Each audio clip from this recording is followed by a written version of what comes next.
Hi, I'm Susan Drumm, and welcome to the Enlightened Executive, where your personal evolution sparks your leadership evolution.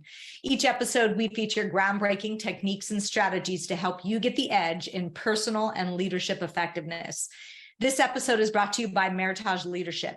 At Meritage, we help strengthen leaders and empower teams to achieve high performance. Go to meritageleadership.com to learn more. Today, we're talking about strength and courage in a more diverse and complex world. And I'm excited to introduce my guest, Spring Washam. Spring is a meditation teacher and author of 2 books, A Fierce Heart, Finding Strength, Courage, and Wisdom in Any Moment, and her newest publication, The Spirit of Harriet Tubman, Awakening from the Underground. Spring is a pioneer in bringing mindfulness-based healing practices to diverse communities. She's one of the founding teachers at the East Bay Meditation Center and is a member of the Teachers Council at Spirit Rock Meditation Center. She's also a shamanic practitioner, founder of Lotus Vine Journeys, an organization that blends indigenous healing practices with Buddhist wisdom in South America. So welcome, Spring. Thank you. I'm so happy to be here with you. I'm happy to have you here. You know, we met at a meditation retreat and I was so taken by your messages, the clarity of your energy and how impactful you were to the group. And I thought, wow, I really want to have you on the podcast. But even more when I heard about your book about Harriet Tubman and the messages that you wanted to bring from her life that have relevance today. So maybe we start there. What does Harriet have to teach us today? Yeah, well, the book was a big surprise that it kind of evolved over this crisis in 2020. I'm sure people remember summer of 2020. Sort of the bottom fell out of everything in our lives. And Harriet reached out. I guess this conversation started with our great ancestor. So I first want to say that Harriet Tubman is everyone's ancestor. Okay. Because sometimes people might think, oh, she's just like African-American ancestor. She doesn't relate. I don't relate to her as an ancestor. So I wanted to say from the spirit world, from this perspective, I think that Harriet Tubman is everyone's ancestor. I think she feels like that. So anyone can reach out, background, demographic, age, gender, whatever expression of your being there is, you can connect. So just to say that. And, the book is really these 12 chapters about Harriet Tubman's life, but also reflections on those experiences, looking back from where we've been and where we're trying to go. And I feel overall the book was extraordinarily hopeful. It's a lot about coming together, a lot about joining, aligning with those with the same hearts and values, and then also standing up for what we believe in. We're entering into, I think, a very difficult time in society. We're reaching a place where we've never known. The earth is in a crisis. Their society is in a crisis. It often feels so polarized and so violent, so incredibly violent. And it feels like, revolutions are happening. And so Harriet has been here before and has dealt with exactly civil wars, destruction, systems collapsing, fighting for the rights of the women. So there's something about being able to give a kind of comfort that, through it all, we stay strong, we stay steady, we stay, with our eyes, using that term, eye on the prize, that there's, we want to move to a better, more just, more loving, equitable world. I feel like most human beings want that. They want to say like, yes, every child born, should they not all be, should we not all consider us equal and this is a big thing, and so I feel Harriet's message is really for this future generation to hold their hand through this, this tunnel, this portal that, we are going through. And there's a comfort and that's a transmission of I've been here. I know where it's going. My work is not done. Harriet Tubman has always continuously said that my work's not over. My work is not over. And I'm back in the spirit world as sort of almost like a prophetic deity that you can utilize, that you can, pray to and get support from. Yeah, as we're dealing with, I guess I recently heard someone called the age of rage, and the violence that you talk about that's occurring, and not just violence in terms of physical murderous, but even in the workplace, there's some rage happening, right? Yeah, And yeah. and so how do leaders lead in the face of feeling that type of energy? What does, in your mind, Harriet have to teach us about leading in those environments? Yeah, I think that for all of us in some way, we're conductors of something, we're conducting our families, or we have, an organization that we found, and we're, we have power over others. And I think this kind of leadership that we need now is really heart-centered, caring, loving leadership. We have to care about the people around us in a different way and offer tools. In some way, we have to be teaching emotional intelligence. So, as leaders, if you don't have those things really rooted in you, if you're sort of leading from this old school, top down, sort of archaic type of leadership, there's going to be rebellions in the ranks. It's the energy around us, right? And people hurting neighbors and people pulling up into the wrong address and getting shot and all this gun violence. And yeah, we need to be teaching people how to deal with their emotions, so I think it's more about leading with purpose from the heart, and being in touch with people, being connected to people, and fostering that within your environment, or however it is. And I think that leaders can do a lot for organizations. They can influence in a really positive way. And there's other organizations, and how these apps are doing. People are meditating at work. People are having sacred space at work. They're encouraged to stop and walk. They're encouraged to do self-care. It's just a new way of being. A lot of people say we're entering into the apocalypse now. I mean, wow, these are choppy waters, Yeah, yes, yes. I mean, and it feels like, we're in the middle of an extreme heat wave through most of the US right now as we're taping this, and the earth is angry, massive flooding in Vermont. And Yeah, there's so like in earthquakes in addition, Georgia all night. It felt like, it's yeah, like, oh my God. Yeah, because this is an intense moment. There's a lot happening, and it's we need to find that inner strength now more than ever, to walk our path and to be a leader to others, a way shower on some level. maybe you can share with us some examples of leaders that you've worked with who have done some of that, of their own inner work, and how their leadership gets transformed as a result of that. Yeah, I was really blessed to have spent so much time at a meditation center called Spirit Rock in West Marin, and it's this residential retreat center, and it has like a day-long retreat center. There's a couple of different parts to the center, and seeing people come for years. I've been involved with Spirit Rock for over 20 years, and kind of grew up there and trained there for 10. And meeting people who are coming there from all walks of life, all different types of jobs and positions, coming on these beautiful retreats, doing simple mindfulness practice.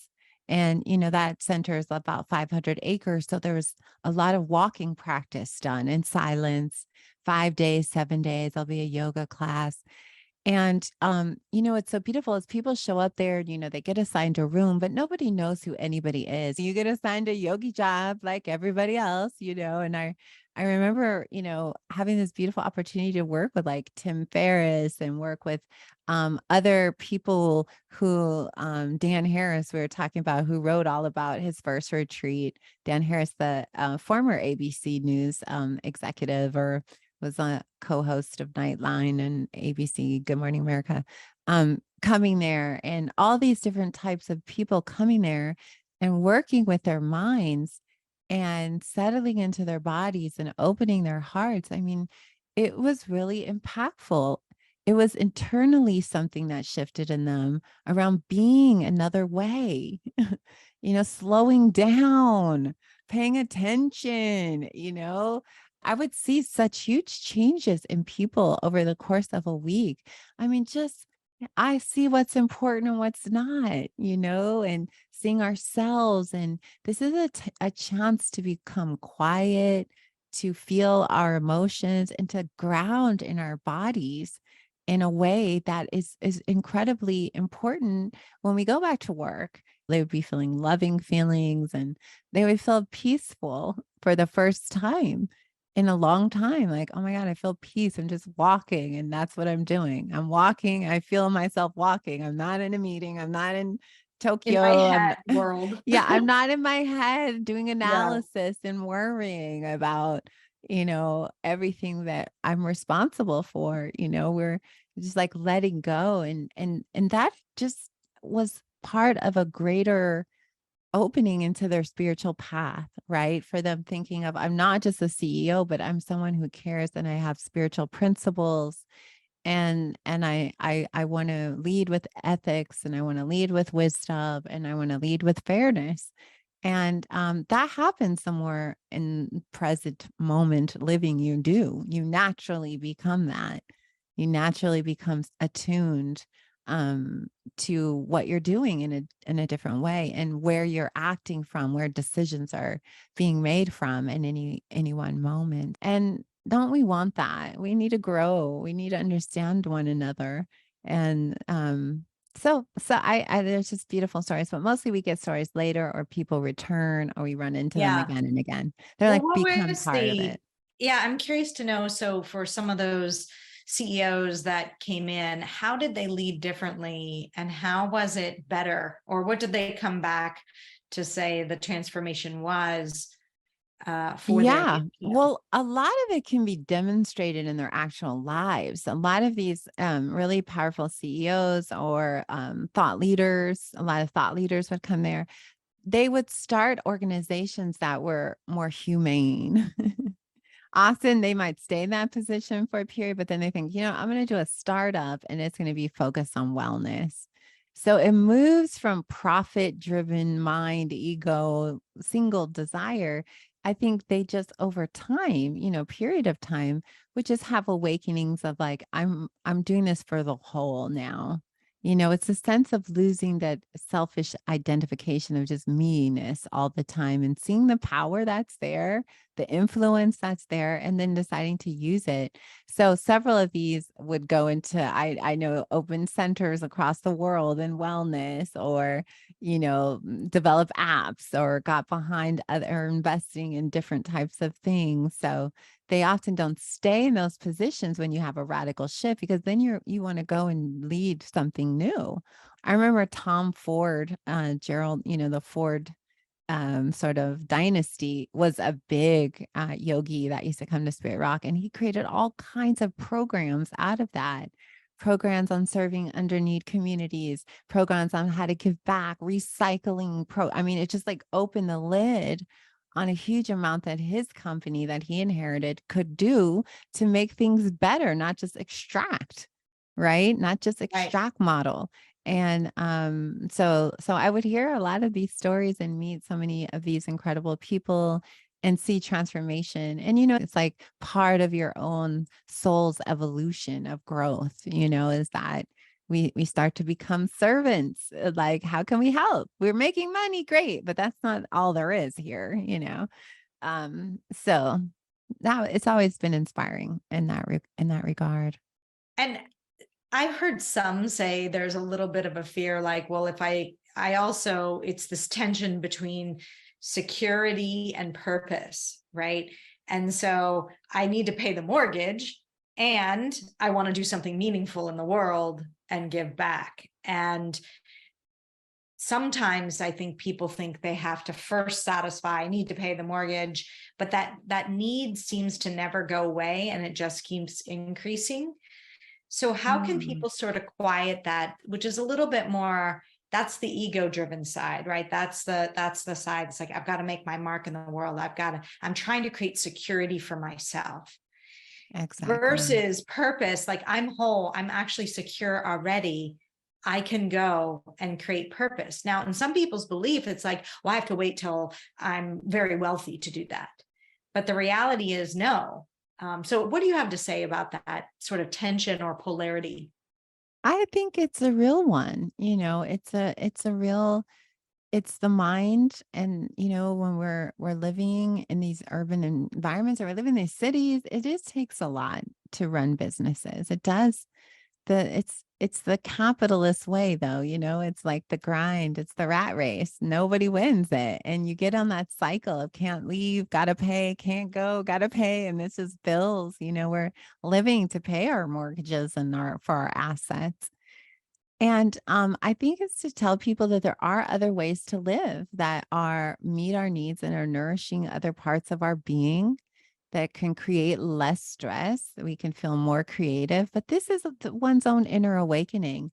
One starts to, when they start to practice mindfulness and become more present, they're listening to other parts of their being other than the mind, right? They're listening like, wait, what does my back say?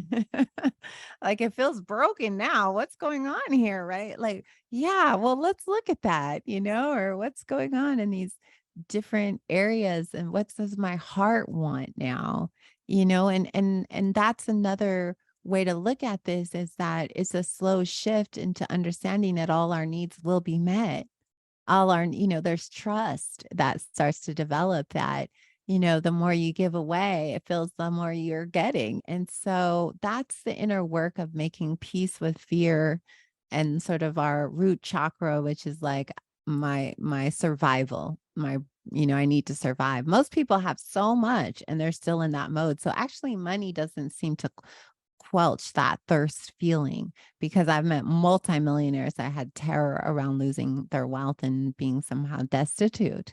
Yes. And so that's just the terror that needs transformation. We can't move, because that energy will affect all decisions in every aspect of our life. And that's a hard one for anyone to bear, not alone your team. And how have you seen some of these leaders be able to shift that fundamental, or let's say root Yeah. fear that keeps them from being more present and more enlightened? How do they Well, go about that journey? yeah, well, most of these folks I was meeting were doing mindfulness-based practice in retreats and practicing every day at home for 20, 30 minutes a day. Others were in therapy and were learning, but most people, what would be the sort of call would just be their lives would become deeply unhappy. Unhappiness becomes the doorway into trying to really look at one's life. It's the bell, like, that we're deeply not satisfied, we're unhappy, and maybe we're just playing a role because that's all we know, or that's what the family needs, or that's what people need for us to do, and that's what we're good at. But I think the longing in the heart, people often in the midst of great success don't find that deeper satisfaction in it.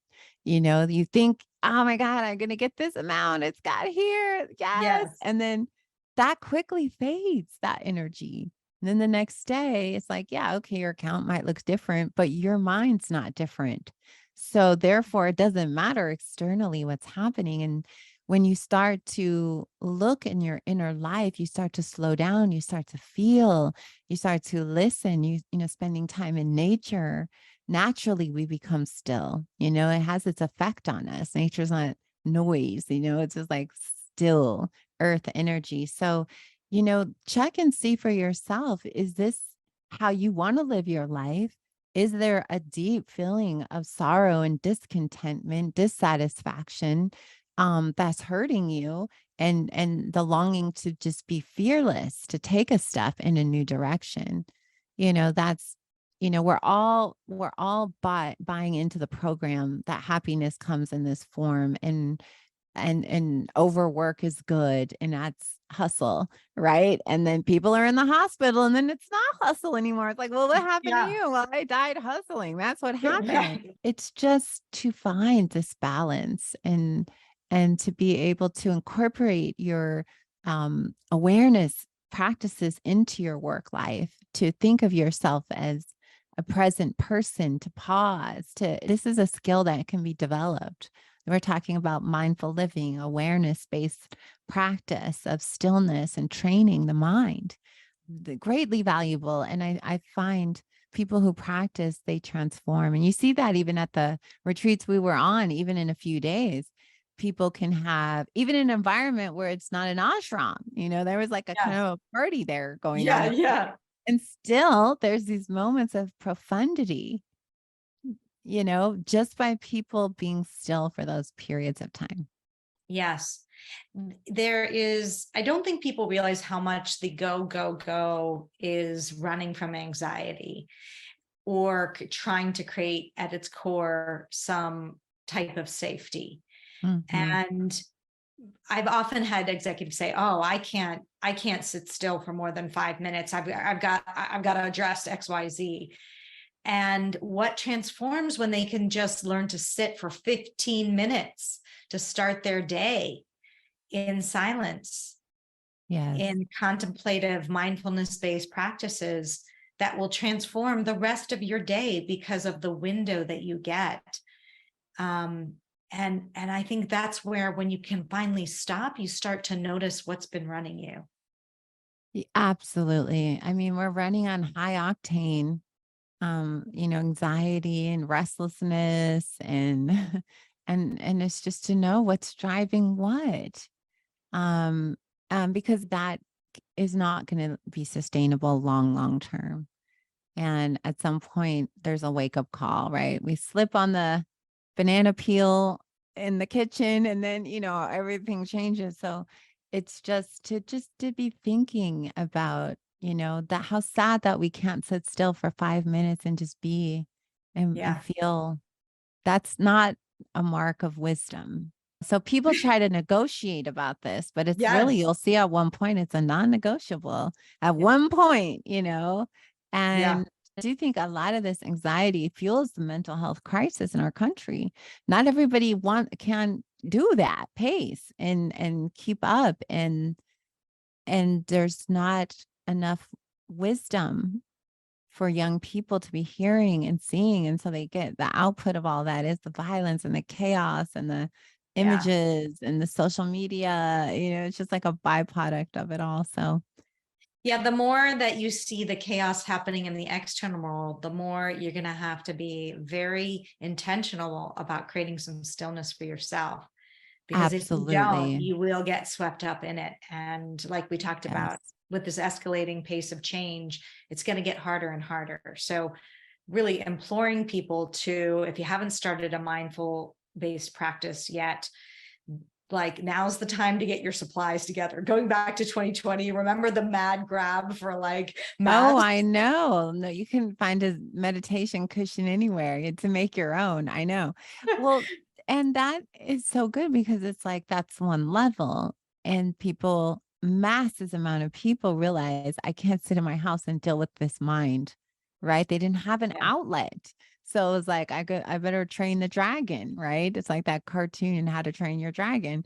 And it's and now it's like stage 2 because the rat race turns back on and we dance again and we're running again. And then at some point, it's about just balance and know that these practices have real power, and people find joy in unexpected ways through meditation, and just the stillness becomes it's like you're really longing for a certain type of thing. And then it's like you can give it to yourself by just trying, and practicing. So, yeah. So we're really promoting meditation. I love Yes. Yes. it. Well, what's one thing that you would suggest our listeners do today or tomorrow that would help fuel their own growth, courage, and strength to lead in these uncertain times?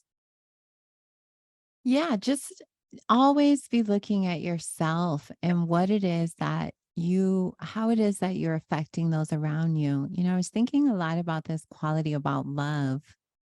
And I was thinking about the podcaster Jay Shetty, who wrote this book called, I think it's like The 8 Laws of Love. And on the outset, it could really look like a cheesy book, right? It's like, what? But then when you start getting into it, it really starts to become a whole world and how to be a loving person. And to think of your leadership style, I think, and to think about how to just be also nurturing your heart a lot as someone who and is a working with people and leading and being a visionary and to see your work as your soul practice. Why are you doing it? I think for me, that's what keeps me going is I'm like, oh, this is my practice. Now I'm coming to Georgia. I'm going to start a new community as a practice. Yes. And it is like, can I practice loving people this moment, myself? And don't underestimate the power of that. That book reminded me that it's way bigger than what we think. We have a small L definition. But this is like the grand. So I don't Yes. know. That just for some reason comes to me in this moment to express. And Mhm. yeah. Yeah, great. Well, last question, since we started with Harriet Tubman, what is the underground, she led the underground movement and Right. underground railroad to free the slaves. What is the underground movement that's happening today? Right, right. Okay, so we could look at Harriet Tubman's life. Yes, she was a conductor on the Underground Railroad. And the Underground Railroad actually was around for 65 years. It had a heyday for about 10 years, right before the Civil War. And Harriet was conducting groups of people. And, when you think about that, so that's on the physical level, right? But we know so much about this book with Harriet Tubman is also what she calls the inner underground, right? And that's where she's in spirit world. I'm still conducting people to liberation, but now I work through the mind, the consciousness. And underground could mean just, right now it seems like you look at society, like the bullies are winning. Look, they have the loudest voices and they're winning, right? But under the earth and the mycelium, we know is a network, right, of awakening energy and practice and presence and fueled with mindfulness and compassion. And the underground also can represent like the whole world of shamanism and plant medicine and people healing and people doing really deep profound work right now in themselves from all walks of life, from all levels of society. And that kind of represents this like underground liberation movement, right? Because on the external, it can feel like a lot of injustice is happening. And on the underground, there's movement of eyes opening, and it can't be calibrated yet. Not yet, right? But so I think of that when I think of this movement and also the Underground Railroad through consciousness, through liberation. And that's very alive. We're walking, and that's the spiritual road. That's the high road. That's the light road. That's the road of generosity and care. And that's the road that Harry's trying to conduct people on now. Go this direction, not that direction anymore. Well, thank you, Spring. This has been really enlightening, and I would love to share with people where they can learn more about you. Sure. They can visit my website, which is just springwasham.com. And I have lots of YouTube videos. They can find my teachings there and everywhere else that you can find everywhere and everyone else. Everywhere we are, all channels are on. So Great, great. Well, if you like this episode, you're not going to want to miss my interview with Warren Rustand, who helps leaders develop resilience and embrace the growth mindset to enable them to navigate the challenges and changes facing our society today. Let's all lead the way. Hope you enjoyed today's episode, and I'd like to point you to the next important step. Hit the subscribe button and the bell to get notified when we release new content. I'll see you on the next episode of The Enlightened Executive.